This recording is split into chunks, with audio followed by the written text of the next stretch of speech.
everyone laughing? Yes, we actually are. Good Good one, evening Olivia. and welcome to 1200 Seconds. Thank you so much for joining us. You're in for a great night. Coming up on the show, we have Olivia giving us the scope on this year's Broadbeach Jazz Festival, Will meeting up with the cast of In-Betweeners 2, and Terry bringing us the latest updates in the NRL doping scandal. But first, let's take a look at today's news headlines. Ukraine's president has accused Russia of direct invasion after troops were seen crossing the border into the country's east. NATO has released satellite images appearing to show Russian artillery, vehicles and troops in eastern Ukraine. While Ukraine has released footage of a Russian tank, they say it is on their territory. American comedian Joan Rivers is recovering in a New York hospital after a major health scare overnight. The 81-year-old was undergoing surgery on her vocal cords when she stopped breathing, suffering cardiac arrest. She was initially listed in a critical condition but has now been upgraded to stable. The skyrocketing cost of childcare is forcing parents to opt for informal arrangements. The federal government will tomorrow release figures saying children in New South Wales spend less time in formal centre-based care compared to other states.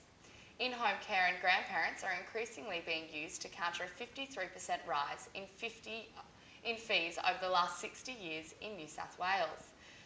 And a rare set of panda triplets in China have marked a very special milestone, turning 1 month old. The pandas are the world's only known surviving triplets born in captivity. The zoo says the female and 2 male pandas are doing very well and are growing up very fast. So that's it for today's news headlines. Over to Olivia. Thanks, Gabby. This past weekend kicked off the 6th annual Broadbeach Jazz Festival. The event delivered 2 full days of blues and rhythm produced by an impressive lineup of talented artists. These included the award-winning Rhonda Birchmore, ARIA-nominated songwriter, vocalist and saxophone player Grace Knight, Galapagos Duck and many more. The free event saw a record number of 800 people keen to soak up the exciting festival atmosphere. A total of 20 musical acts were spread across the numerous outdoor stages and performance venues in the Broadbeach area, complete with a variety of art and craft market stalls. The performance by Melbourne band The Royal Jellies was said to be a favourite over the weekend. The 8-part ensemble had the crowd on their feet and dancing throughout the entire show, capturing a groove-filled, energetic vibe, setting the tone for the rest of the event. And in national music news, it has been announced that Aussie acts British India and The Preachers are set to join the Rolling Stones at their forthcoming Australian shows. Having just returned from Berlin, British India have been busy recording their 5th album and are due to open their proceedings on stage at Hanging Rock and Hope Estate. The Preachers, who are due to release their long-awaited debut album, Blue Planet Eyes, this September, recently finished a sold-out European tour. The Rolling Stones are set to kick off their Australian tour on the 25th of October with a headline show at Adelaide Oval. You can catch the Hope Estate show by purchasing general admission tickets available from 10 a.m. local time on Monday the 1st of September. Coming up after the break, we cross live to London where Will catches up with the cast of the In-Betweeners 2.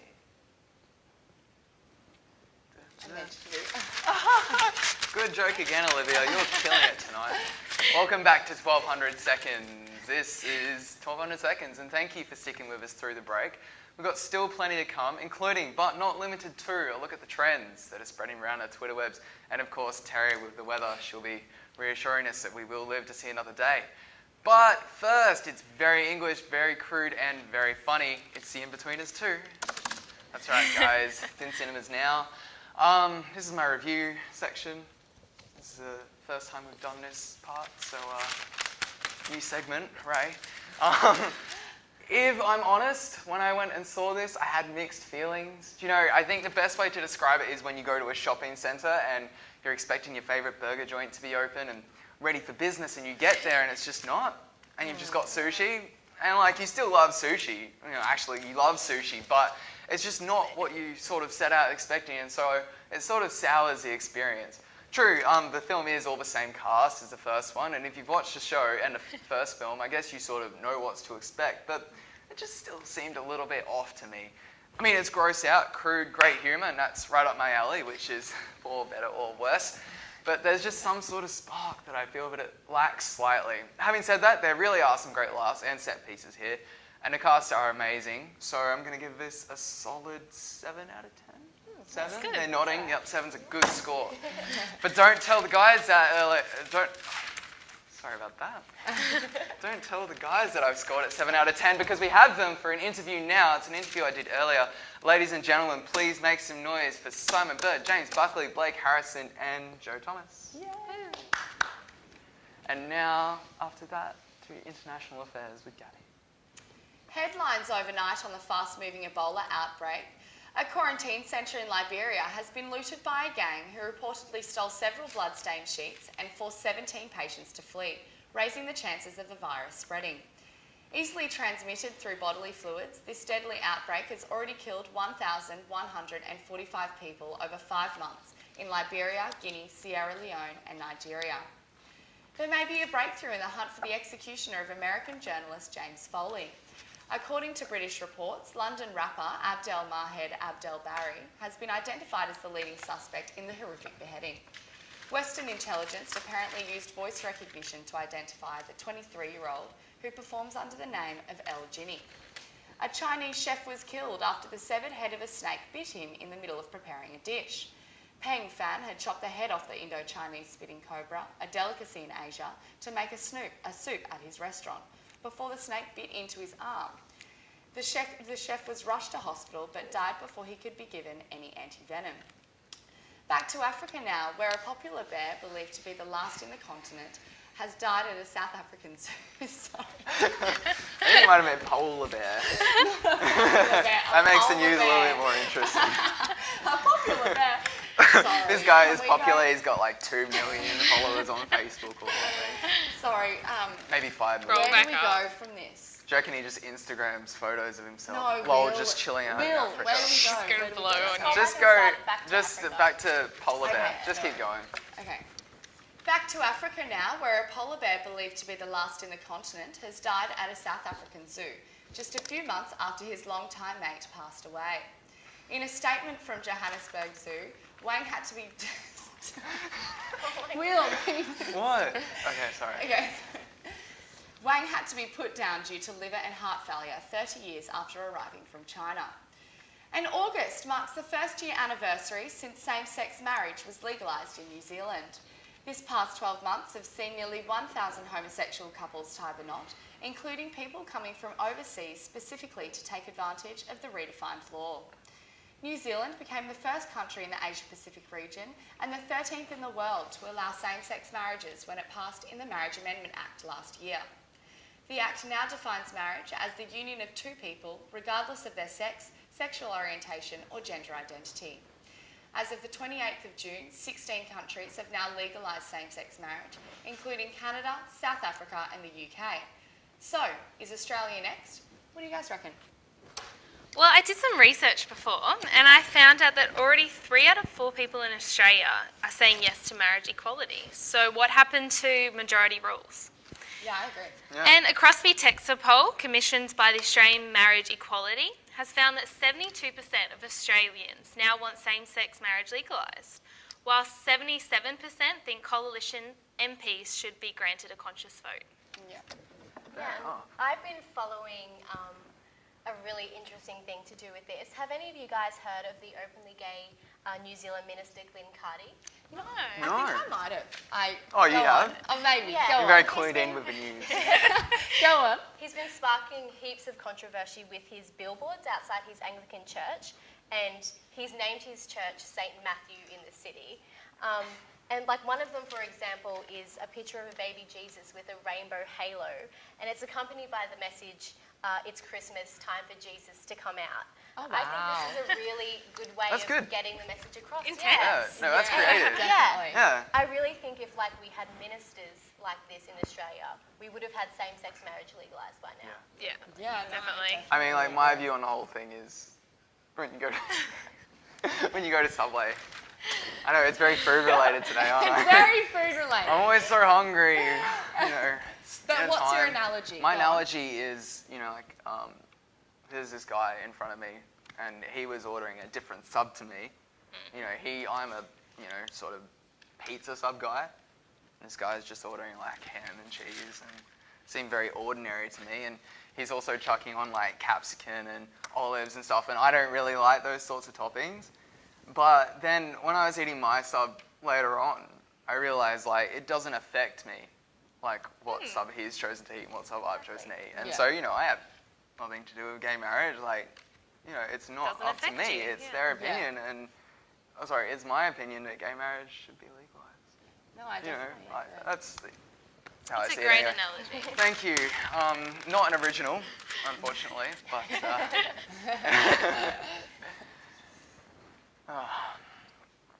Terry will Oh, put on wait. edit her part soon.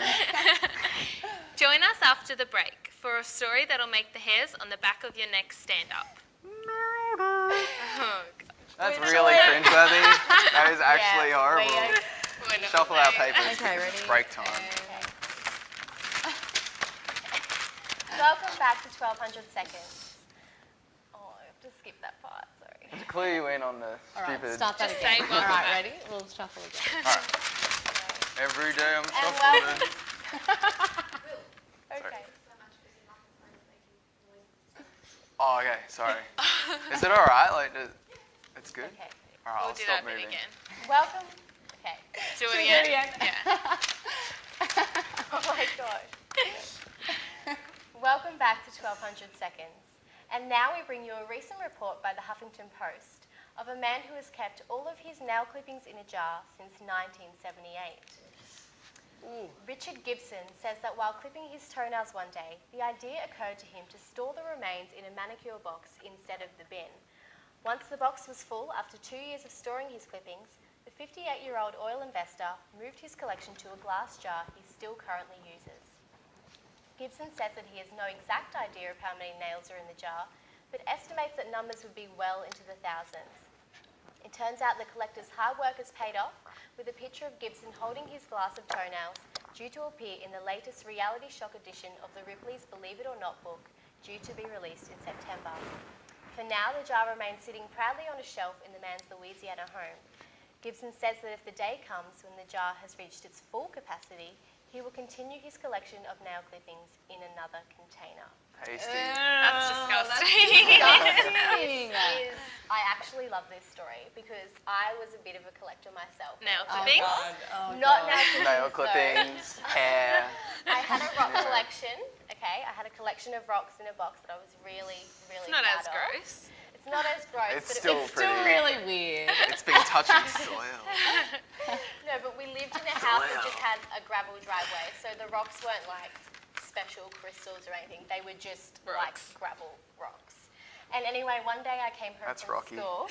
Sorry. One day when I came home from school, I can't my believe rock it. collection was missing, and my mum had put all the rocks back on her driveway and accused me of stealing the rocks. Oh my gosh. Yeah. How old were you? I think I was about 8. Oh, Olivia. You had a really sad childhood. Toys. Sitting there. You had no toys? Those rocks Those were were your toys? toys? Oh, no, I had She toys, saw but it. they were just better. They were just. Rocks are better They than are. toys. They're Yeah. cheaper as well. I I'm felt. surprised your mum didn't I push felt it. like an explorer. Dora the Explorer. Dora the Explorer. Oh, I miss that show. I'm going to Dreamworld soon. Okay. Yeah. Very This well is. done. Yeah. What's Just the next thought I'd let story? you Is know. it about Nutella? Yes, we have a global dilemma happening at the moment. A bit of sad news. With recent reports that a Turkish hazelnut shortage might see a significant boost in the prices for Nutella. That's painful. Frost damage to a hazelnut crop in Turkey is said to be the cause, affecting 70% of the world's supply. Big hazelnut buyers, including the biggest Nutella maker, Ferrero, are scrambling to shore up their reserves. The looming shortage has reportedly already caused a 60% spike in prices, with food bloggers already tragically predicting a rise in Nutella prices. The best advice being given to Nutella lovers is to stock up on your favourite hazelnut spread now to risk blowing your grocery shop budget later. There you go. Not Nutella.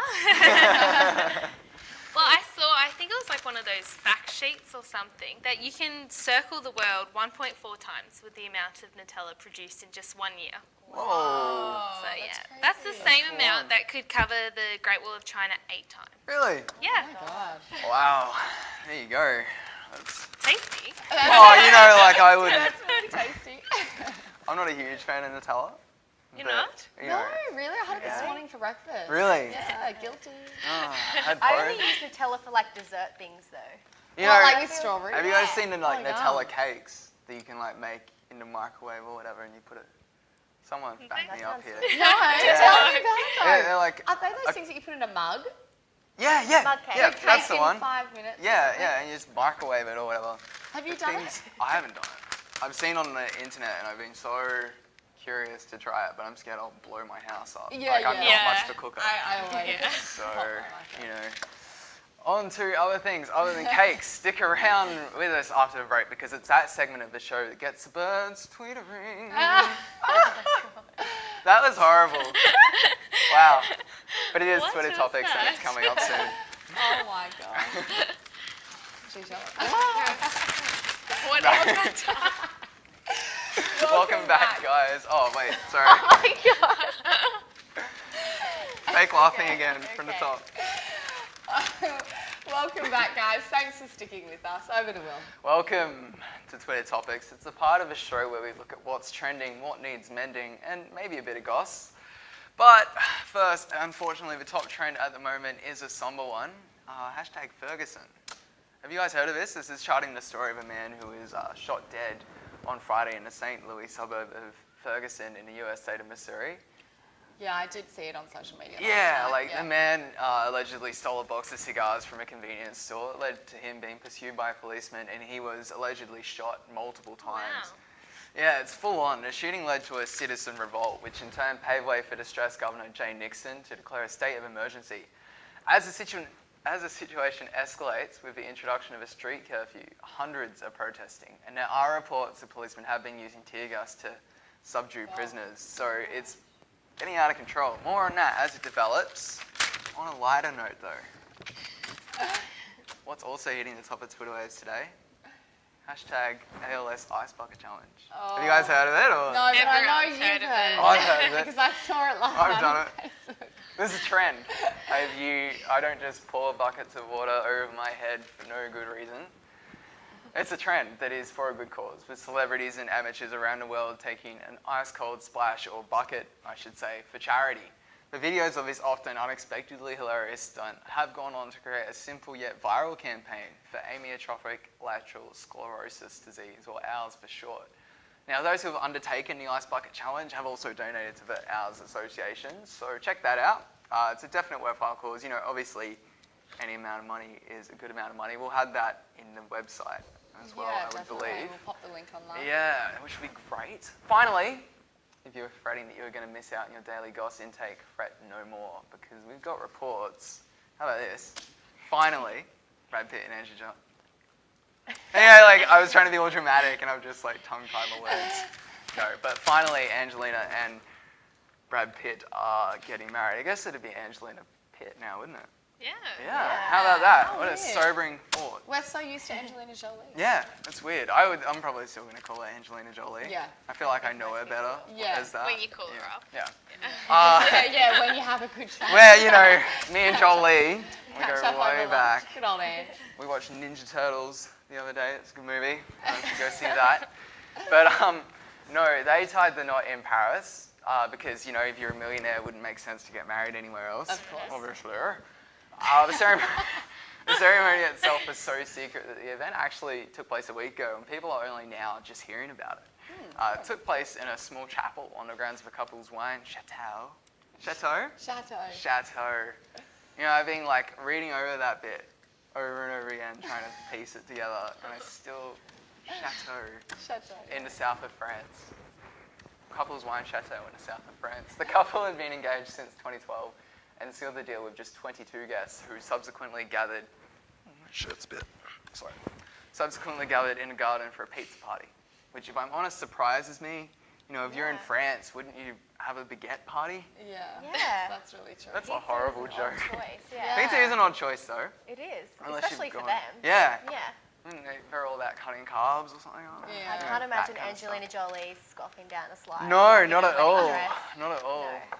No. But honestly, the event sounds like it was great, quiet, and exactly what the couple wanted. So congratulations to them. Yeah. Yeah. It's about time. They've been dating for so many years. Yeah, haven't I they? mean, they've been together for... Oh, but poor Jen, though. Isn't she with someone else now? She's, I don't know. Look, actually, I think I did see that. He's quite a few years younger than her. Yeah. But, Like new also idea or Jen- something. Jennifer. Lawrence. No, Jennifer not Aniston. Do you volunteer as tribute? I volunteer as tribute. Oh, okay. Over to Biggest the weather. face. Are we doing this here? Yeah, we should do the weather. Over to Terry. Oh, we're going to do it. Okay. In today's forecast, In today's forecast, it will be mostly sunny in the southeast, 13 with a top of 24 in Brisbane, 12 with a top of 20 in Toowoomba, and 16 with a top of 24 on the Gold Coast. There is a hot northwesterly airstream across South Australia and Victoria. Some relief from the scorching weather with a cold front moving through tonight. The Gold Coast could be in for a new wave of beach destruction, with big waves The Gold Coast could be in for a new wave of beach destruction, with big waves set to hit the shores of the Gold Coast. We'll cross live to William, who has been paying close attention to the forecast. Paying close attention and having a ball doing it. Yeah. Insert clip. Insert clip. We're not going to read that, I don't think. Scroll. Just scroll down a little bit. I feel like this week we've taken like 10 times longer. We are just having too much fun. Sorry. Polls. No, so actual surf Yeah, report. cool. Yeah. Do we have to say an intro to that? No, now Okay. you just go to the sport. Okay, Yeah. Do you just go to the sport now? Okay. Thanks, Will, for that update. That's alright. To sport now, where Cronulla Chief Executive Steve Noyce has revealed that ASADA has acknowledged the Sharks players who took banned substances are not drug cheats after the word unknowingly was included in the letters of confession they signed yesterday. Noyce came out in defence of his players after 5 of them, New South Wales captain Paul Gallen, Anthony Tupou, Wade Graham, Nathan Gardner and John Morris, fell on their swords yesterday to bring an end to the 18-month drug investigation into the club. James Hurd's AFL suspension is officially over, with the exiled coach walking back into work at Essendon for the first time in 12 months and declaring there's a lot of work to do. Can I just say, it's since developed that, actually no, we shouldn't put this in, like, that's a dumb idea. What? Oh, What are you well, gonna he's say? not, they're looking to actually sack him now, like, he's legally We also allowed said that to keep going, but... Joe Rivers is still alive. Yeah, Yeah. Oh, I said okay. that So Alex I don't think it is has to be not off in today. hospital. Yeah, cool. All right, What was I up awkward. to do? It was a bit awkward. Hashtag You awkward. screwed me up. Sorry. Just go. I got it. Alright, that's good. Go for it then. If you've got it, just do it. The Australian men's 4x100 freestyle relay team, which famously misfired in London, has rebounded to form with a stirring victory over the US at the Pan Pac Championships on the Gold Coast. The team of James Magnuson, Matt Aboyd, Cameron McAvoy and Thomas Smith started as underdogs against the star-studded Americans, but came out on top as Pan Pac's 100-metre champion, McAvoy, sped them home with another impressive swim in front of his home crowd. On tomorrow night's program, we will be live in the studio with Julie Bishop to update us on the tragedy that was MH17. Will be reviewing what's new at the cinemas, and we will have a special guest. The famous Sneezing Panda will be in with his mum to let us know how his hay fever is coming along. I like that. It's a good impersonation. Not as good as the actual video. If you guys haven't seen it, that'll be on our website. Just get your amped for tomorrow. Thank you so much for watching, guys. We are 1200 Seconds. Remember that you can find us on Facebook and Twitter, and we'll be putting out feeler hashtags for next week's chat. We're going to get Daniel Radcliffe in. So post your questions up and hashtag 1200 Seconds. We'll be asking him for most creative and clever ones. So don't just ask about how it feels to be Harry Potter, because I feel like he's being asked that a million times. Yeah, many, many years. Yeah. So be sure to get involved in the social media flurry. It'll be fun. Also, anything you've missed or might have questions about on tonight's show, or if you just want to watch the program again, head to our site, www.1200secondsandcounting.com.au. Unfortunately, that's all we've got time for tonight, but don't worry, because we will meet again. Thank you so much for watching, and good night. That was That went a long, That felt like that's a 45 long minutes. time. We're Sorry. going to have to cut out a lot.